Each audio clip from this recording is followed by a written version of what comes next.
First Ravi ಅವ್ರು phone ಮಾಡಿ ಜೈ ಅವ್ರು ಮೀಟ್ ಮಾಡಿದಾಗ ಅವ್ರು ಹೇಳಿದ್ದು ಕತೆ ಕೇಳಿದಾಗ ನಾನು ಏನು ತೆಗಿಬೇಕು ಅನ್ನೋದೇ ಗೊತ್ತಾಗಿರಲಿಲ್ಲ ಆ್ಯಕ್ಚುಲಿ. ಸರಿ ಓಕೆ ಮೇಡಮ್ ಫೈಟ್ ಅಂತಂದಿರು. ಮೇಡಮ್ ಫೈಟ್ ಅಂತಂದರೆ ನಾರ್ಮಲ್ ಡ್ರೆಸ್ಸಲ್ಲಿ ಬರ್ತಾರೆ ಅಂದ್ಕೊಂಡಿದ್ದೆ. ನಾನು ಸೆಟ್ಗೆ ಹೋದಾಗಲೇ ಅವ್ರ ಮೇಕಪ್ ನೋಡಿದಾಗಲೇ ನನಗೆ ಗೊತ್ತಾಗಿದೆ ಈ ರೀತಿ ಇರ್ತದೆ ಅಂತ.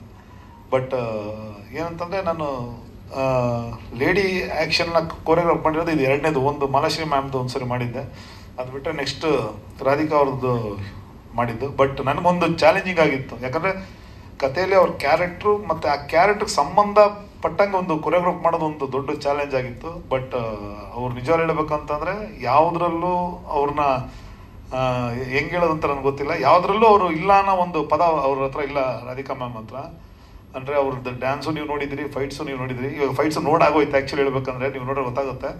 ತುಂಬ ಚೆನ್ನಾಗಿ ಅವರು ಆ್ಯಕ್ಷನ್ ಮಾಡಿದ್ದಾರೆ ಇದರಲ್ಲಿ. ಬಟ್ ಎಂಟೈರ್ ಟೀಮ್, ನಾನು ಏನು ಹೇಳೋಕ್ಕೆ ಇಷ್ಟಪಡ್ತೀನಿ ಅಂದರೆ, ಈಗ ತಾನೇ ರಂಗಣ್ಣ ಹೇಳ್ದಂಗೆ ಅವಾಗಿಂದ ಅವ್ರು ಮಾಡ್ಕೊಂಬಂದಿರೋದೇನೆಂದರೆ, ನಾನು ಯಾವಾಗಲೂ ಮಾಡಿದ ಫೈಟು ಅಂತ ಅಂದ್ಕೊಂಡೆ. ಬಟ್ ಅವ್ರು ಮಾಡಿದ ರಿಸರ್ಚ್ ಒಂದು ಪಾಯಿಂಟು ಕೂಡ ಡೈರೆಕ್ಟ್ರು ಅದು ಏನು ಬೇಕೋ ಅದು ಬೇಕೇ ಬೇಕು ಅಂತ ಹಠ ಮಾಡ್ಕೊತ ಇದ್ದು, ಎಲ್ಲೂ ಅಪ್ಪ ಕಾಂಪ್ರಮೈಸ್ ಆಗ್ತಾ ಇರಲಿಲ್ಲ.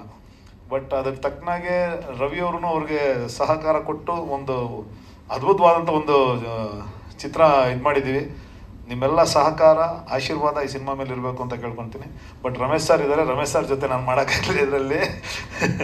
ಥ್ಯಾಂಕ್ ಯು, ಎಲ್ರಿಗೂ ಒಳ್ಳೇದಾಗಲಿ ಸರ್. Thank you master.